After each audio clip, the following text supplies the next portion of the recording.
Entering that gable-ended Spouter Inn, you found yourself in a wide, low, straggling entry with old-fashioned wainscots, reminding one of the bulwarks of some condemned old craft.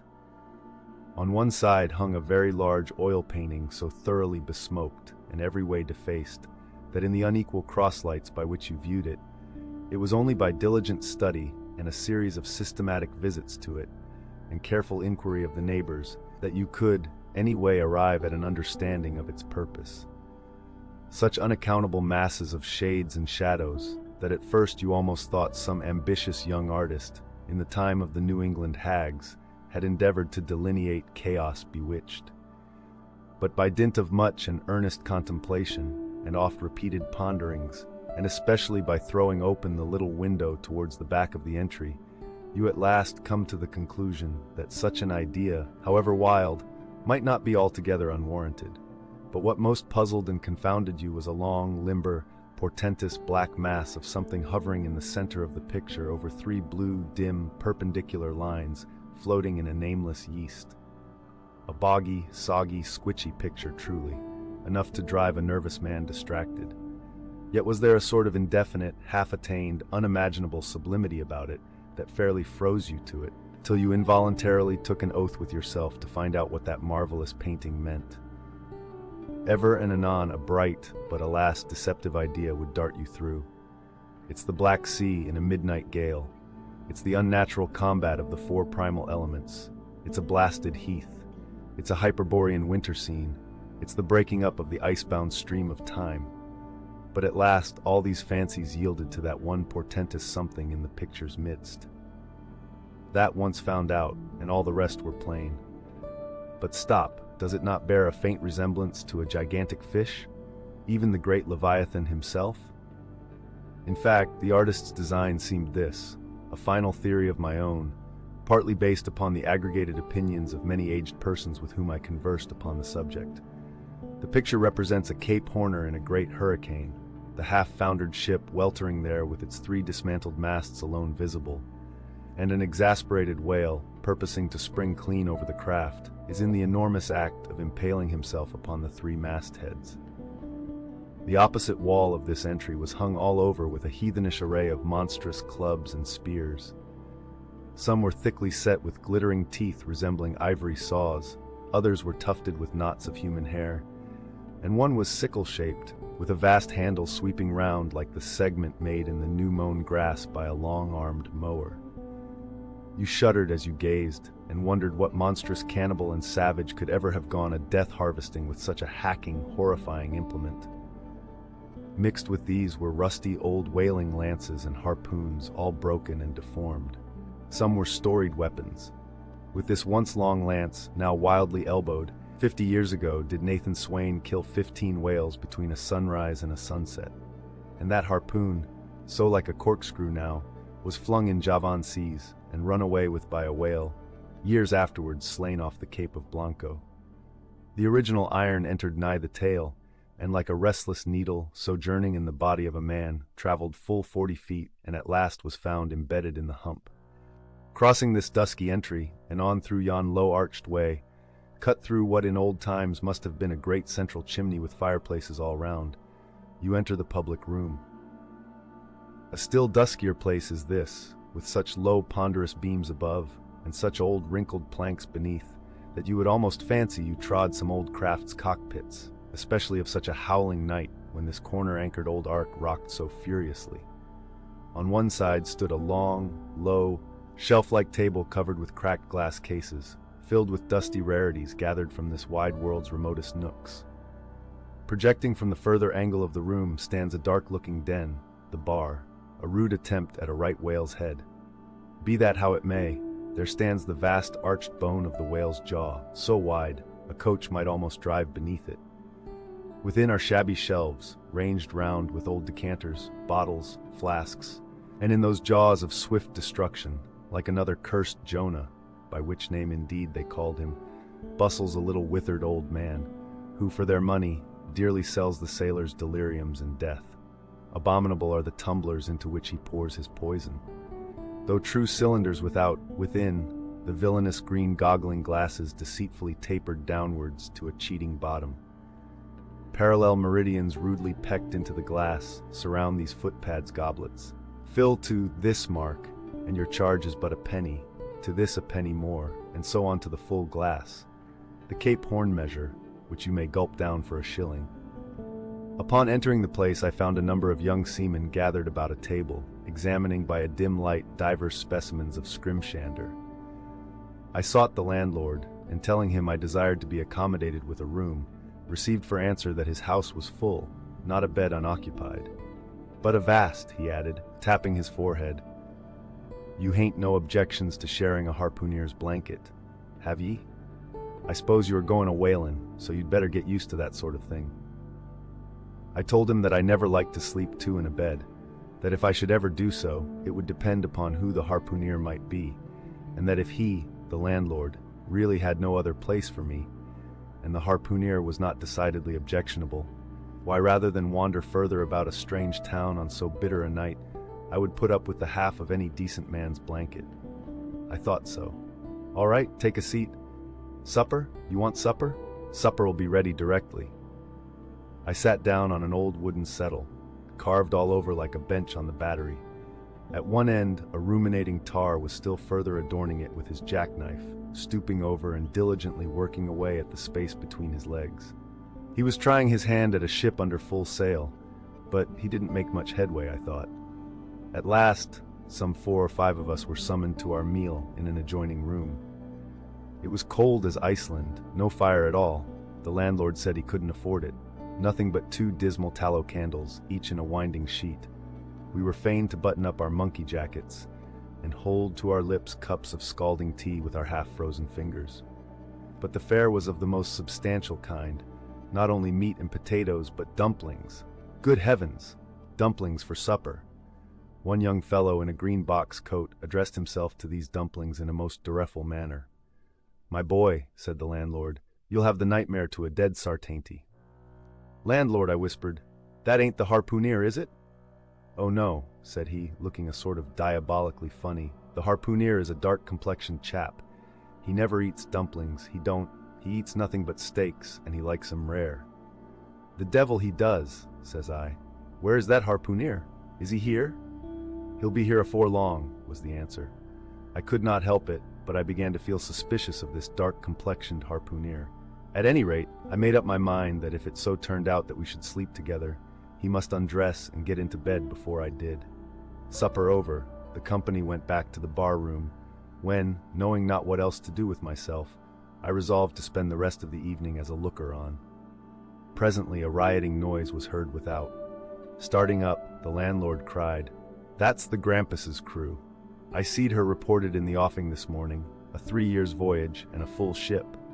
Hurrah, boys, now we'll have the latest news from the Fijis." A tramping of sea boots was heard in the entry. The door was flung open, and in rolled a wild set of mariners enough, enveloped in their shaggy watch coats, and with their heads muffled in woolen comforters, all bedarned and ragged, and their beards stiff with icicles. They seemed an eruption of bears from Labrador. They had just landed from their boat, and this was the first house they entered. No wonder, then, that they made a straight wake for the whale's mouth, the bar, when the wrinkled little old Jonah, there officiating, soon poured them out brimmers all round. One complained of a bad cold in his head, upon which Jonah mixed him a pitch-like potion of gin and molasses, which he swore was a sovereign cure for all colds and catarrhs whatsoever, never mind of how long standing, or whether caught off the coast of Labrador, or on the weather side of an ice island. The liquor soon mounted into their heads, as it generally does even with the arrantist topers newly landed from sea, and they began capering about most obstreperously. I observed, however, that one of them held somewhat aloof, and though he seemed desirous not to spoil the hilarity of his shipmates by his own sober face, yet upon the whole he refrained from making as much noise as the rest. This man interested me at once, and since the sea gods had ordained that he should soon become my shipmate, though but a sleeping partner one, so far as this narrative is concerned, I will here venture upon a little description of him. He stood full 6 feet in height, with noble shoulders, and a chest like a cofferdam. I have seldom seen such brawn in a man. His face was deeply brown and burnt, making his white teeth dazzling by the contrast, while in the deep shadows of his eyes floated some reminiscences that did not seem to give him much joy. His voice at once announced that he was a Southerner, and from his fine stature, I thought he must be one of those tall mountaineers from the Alleghanian Ridge in Virginia. When the revelry of his companions had mounted to its height, this man slipped away unobserved, and I saw no more of him till he became my comrade on the sea. In a few minutes, however, he was missed by his shipmates, and being, it seems, for some reason a huge favorite with them, they raised a cry of, "Bulkington! Bulkington! Where's Bulkington?" and darted out of the house in pursuit of him. It was now about 9 o'clock, and the room seeming almost supernaturally quiet after these orgies, I began to congratulate myself upon a little plan that had occurred to me just previous to the entrance of the seamen. No man prefers to sleep two in a bed. In fact, you would a good deal rather not sleep with your own brother. I don't know how it is, but people like to be private when they are sleeping. And when it comes to sleeping with an unknown stranger, in a strange inn, in a strange town, and that stranger a harpooner, then your objections indefinitely multiply. Nor was there any earthly reason why, as a sailor, should sleep two in a bed, more than anybody else. For sailors no more sleep two in a bed at sea than bachelor kings do ashore. To be sure, they all sleep together in one apartment, but you have your own hammock and cover yourself with your own blanket and sleep in your own skin. The more I pondered over this harpooner, the more I abominated the thought of sleeping with him. It was fair to presume that being a harpooner, his linen or woolen, as the case might be, would not be of the tidiest, certainly none of the finest. I began to twitch all over. Besides, it was getting late, and my decent harpooner ought to be home and going bedwards. Suppose now he should tumble in upon me at midnight. How could I tell from what vile hole he had been coming? "Landlord, I've changed my mind about that harpooner. I shan't sleep with him. I'll try the bench here." "Just as you please.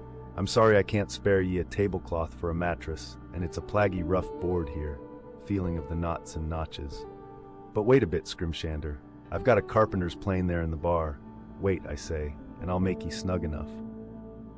So saying, he procured the plane, and with his old silk handkerchief, first dusting the bench, vigorously set to planing away at my bed, the while grinning like an ape. The shavings flew right and left, till at last the plain iron came bump against an indestructible knot.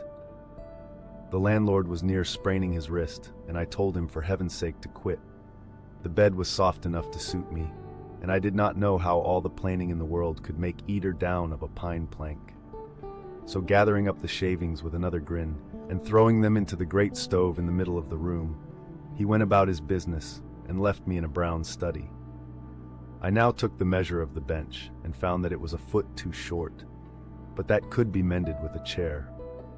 But it was a foot too narrow, and the other bench in the room was about 4 inches higher than the planed one, so there was no yoking them. I then placed the first bench lengthwise along the only clear space against the wall, leaving a little interval between for my back to settle down in.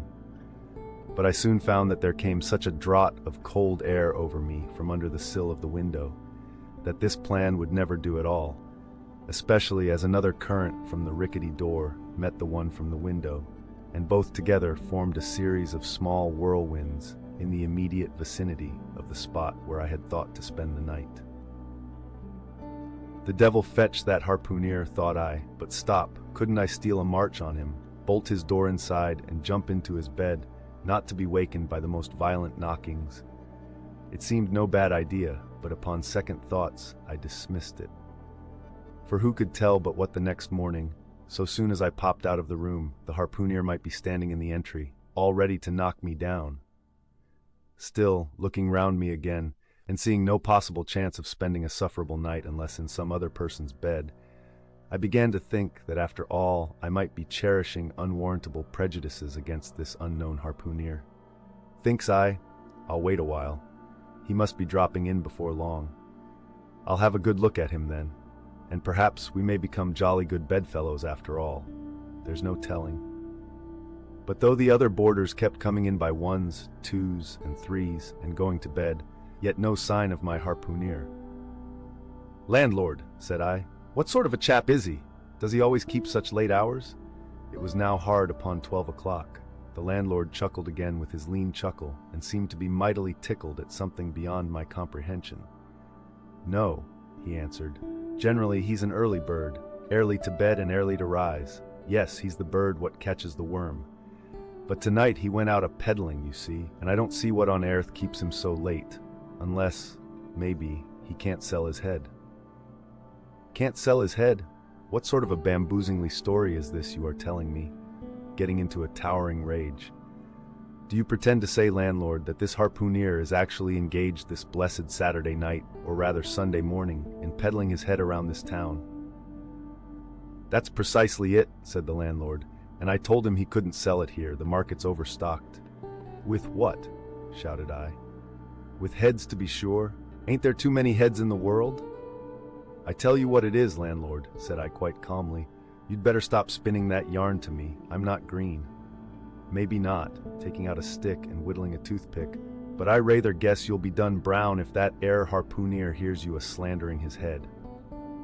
"I'll break it for him," said I, now flying into a passion again at this unaccountable farrago of the landlord's. "It's broke already," said he. "Broke," said I. "Broke, do you mean?" "Sartain, and that's the very reason he can't sell it, I guess." "Landlord," said I, going up to him as cool as Mountain Hecla in a snowstorm. "Landlord, stop whittling. You and I must understand one another, and that too without delay. I come to your house and want a bed. You tell me you can only give me half a one, that the other half belongs to a certain harpooneer.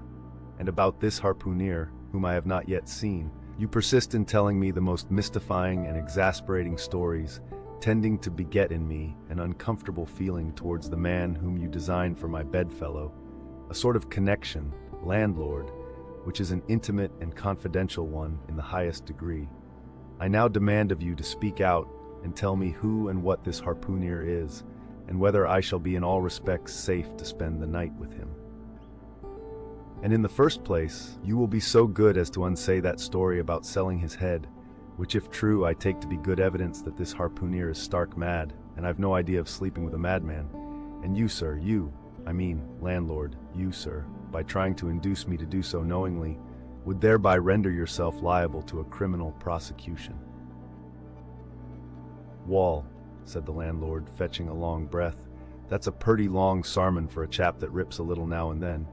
But be easy, be easy. This here harpooneer I have been telling you of has just arrived from the South Seas, where he bought up a lot of balm New Zealand heads, great curious, you know, and he sold all on 'em but one. And that one he's trying to sell tonight, 'cause tomorrow's Sunday, and it would not do to be selling human heads about the streets when folks is going to churches. He wanted to, last Sunday, but I stopped him just as he was going out of the door with 4 heads strung on a string, for all the earth like a string of Indians." This account cleared up the otherwise unaccountable mystery, and showed that the landlord, after all, had had no idea of fooling me. But at the same time, what could I think of a harpooneer who stayed out of a Saturday night clean into the Holy Sabbath, engaged in such a cannibal business as selling the heads of dead idolaters? "Depend upon it, landlord, that harpooneer is a dangerous man." "He pays regular," was the rejoinder. "But come, it's getting dreadful late. You had better be turning flukes. It's a nice bed. Sal and me slept in that air bed the night we were spliced. There's plenty of room for 2 to kick about in that bed. It's an almighty big bed, that. Why, afore we give it up, Sal used to put our Sam and little Johnny in the foot of it. But I got a dreaming and sprawling about one night, and somehow Sam got pitched on the floor and came near breaking his arm. Arter that, Sal said it wouldn't do. 'Come along here, I'll give ye a glim in a jiffy.' And so saying, he lighted a candle and held it towards me, offering to lead the way. But I stood irresolute, when looking at a clock in the corner, he exclaimed, 'I vum it's Sunday. You won't see that harpooneer tonight. He's come to anchor somewhere. Come along then. Do come, won't ye come?' I considered the matter a moment, and then upstairs we went, and I was ushered into a small room, cold as a clam, and furnished, sure enough, with a prodigious bed, almost big enough indeed for any 4 harpooneers to sleep abreast. 'There,' said the landlord, placing the candle on a crazy old sea chest that did double duty as a washstand and center table. "There, make yourself comfortable now, and good night to ye." I turned round from eyeing the bed, but he had disappeared. Folding back the counterpane, I stooped over the bed. Though none of the most elegant, it yet stood the scrutiny tolerably well.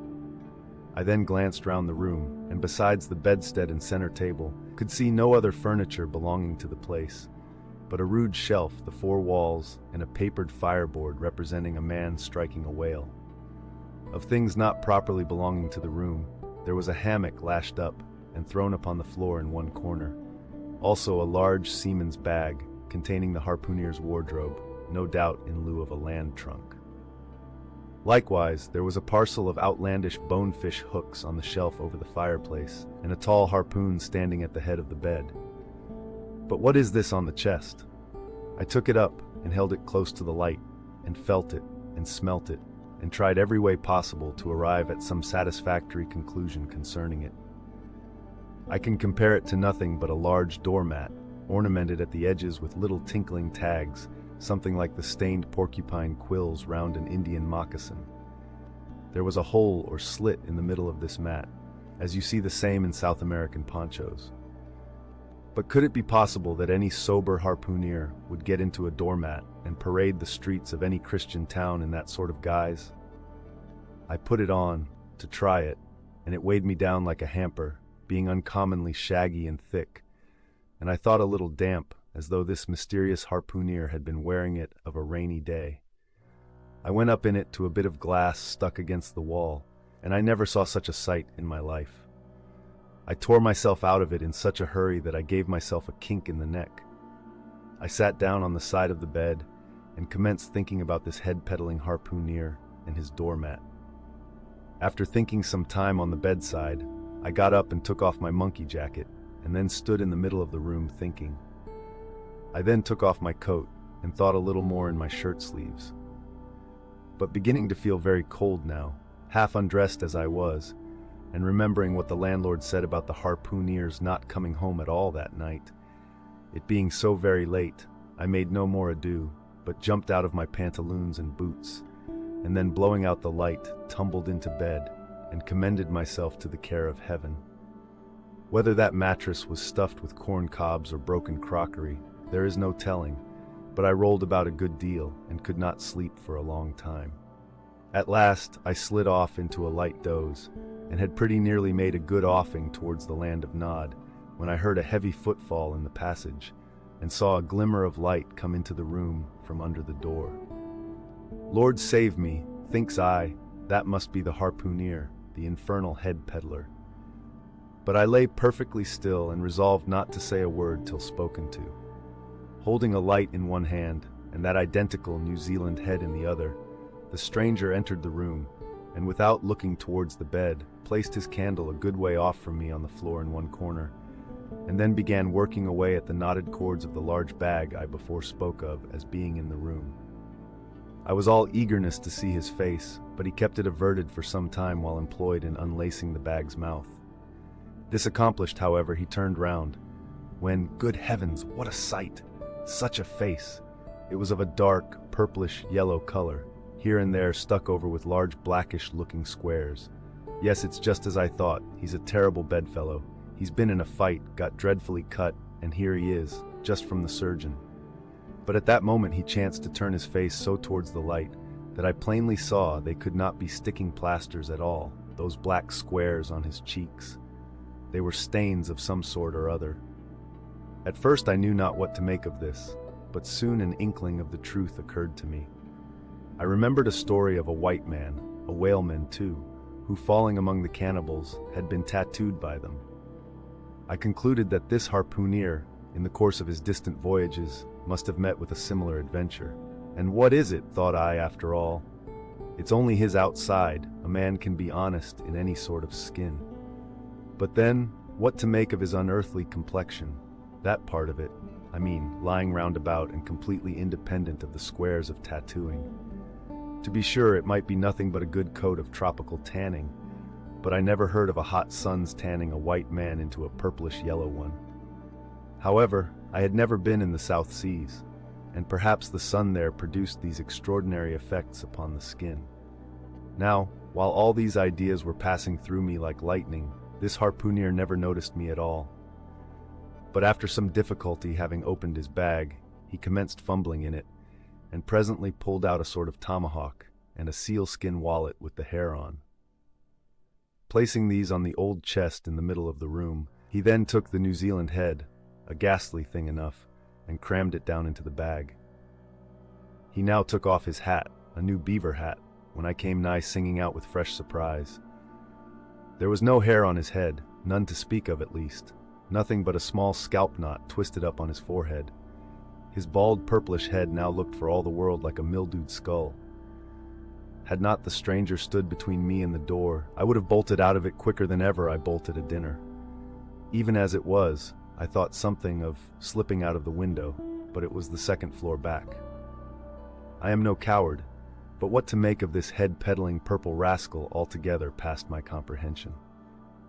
Ignorance is the parent of fear, and being completely nonplussed and confounded about the stranger, I confess I was now as much afraid of him as if it was the devil himself who had thus broken into my room at the dead of night. In fact, I was so afraid of him that I was not game enough just then to address him and demand a satisfactory answer concerning what seemed inexplicable in him. Meanwhile, he continued the business of undressing, and at last showed his chest and arms. As I live, these covered parts of him were checkered with the same squares as his face.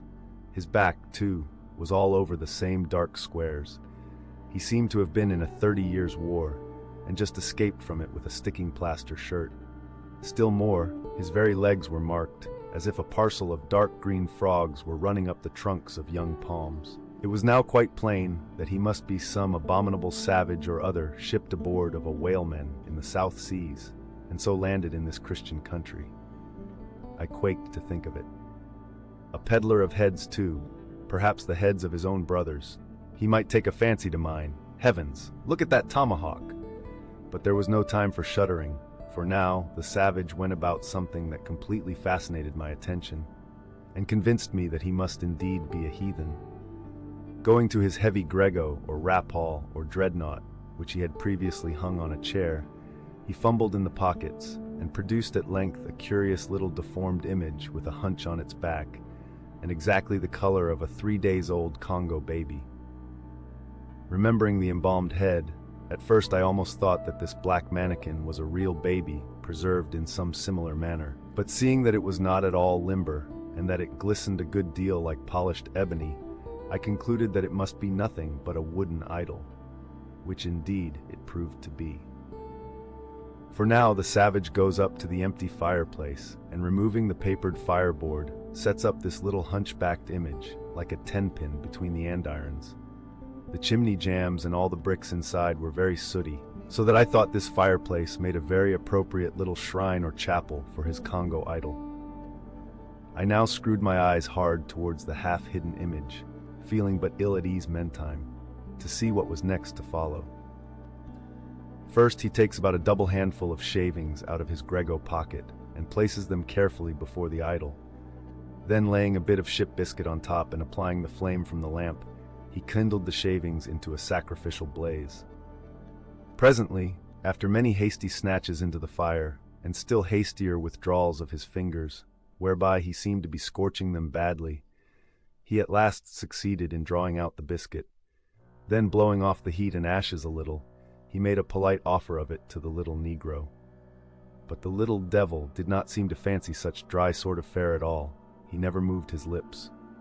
All these strange antics were accompanied by still stranger guttural noises from the devotee, who seemed to be praying in a sing-song or else singing some pagan psalmody or other, during which his face twitched about in the most unnatural manner.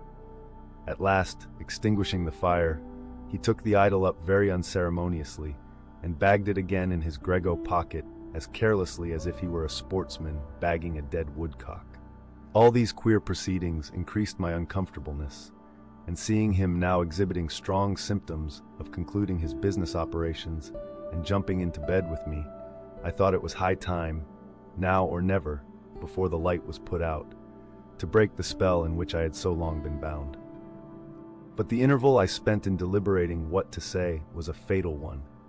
Taking up his tomahawk from the table, he examined the head of it for an instant, and then holding it to the light, with his mouth at the handle, he puffed out great clouds of tobacco smoke. The next moment the light was extinguished, and this wild cannibal, tomahawk between his teeth, sprang into bed with me. I sang out, I could not help it now, and giving a sudden grunt of astonishment, he began feeling me. Stammering out something, I knew not what, I rolled away from him against the wall, and then conjured him, whoever or whatever he might be, to keep quiet and let me get up and light the lamp again. But his guttural responses satisfied me at once that he but ill comprehended my meaning. "Hui debel you," he at last said. "You no speaky, damn me, I killee." And so saying, the lighted tomahawk began flourishing about me in the dark. "Landlord, for God's sake, Peter Coffin!" shouted I. "Landlord, watch, coffin, angels, save me! Speaky, tell me who he be, or damn me, I kill ye!" Again growled the cannibal, while his horrid flourishings of the tomahawk scattered the hot tobacco ashes about me till I thought my linen would get on fire. But thank heaven, at that moment the landlord came into the room light in hand, and leaping from the bed I ran up to him. "Don't be afraid now," said he, grinning again. "Queequeg here wouldn't harm a hair of your head." "Stop your grinning," shouted I, "and why didn't you tell me that that infernal harpooneer was a cannibal? I thought ye knowed it. Didn't I tell ye he was a peddlin' heads around town? But turn flukes again and go to sleep. Queequeg, look here. You sabby me, I sabby. You this man sleep you sabby?" "Me sabby plenty," grunted Queequeg, puffing away at his pipe and sitting up in bed. "You getty in," he added, motioning to me with his tomahawk and throwing the clothes to one side. He really did this in not only a civil but a really kind and charitable way. I stood looking at him a moment. For all his tattooings, he was on the whole a clean, comely-looking cannibal. "What's all this fuss I have been making about?" thought I to myself. "The man's a human being just as I am. He has just as much reason to fear me as I have to be afraid of him. Better sleep with a sober cannibal than a drunken Christian." "Landlord," said I, "tell him to stash his tomahawk there, or pipe, or whatever you call it. Tell him to stop smoking, in short, and I will turn in with him. But I don't fancy having a man smoking in bed with me. It's dangerous. Besides, I ain't insured." This being told to Queequeg, he at once complied, and again politely motioned me to get into bed, rolling over to one side as much as to say, "I won't touch a leg of ye." "Good night, landlord," said I, "you may go." I turned in, and never slept better in my life.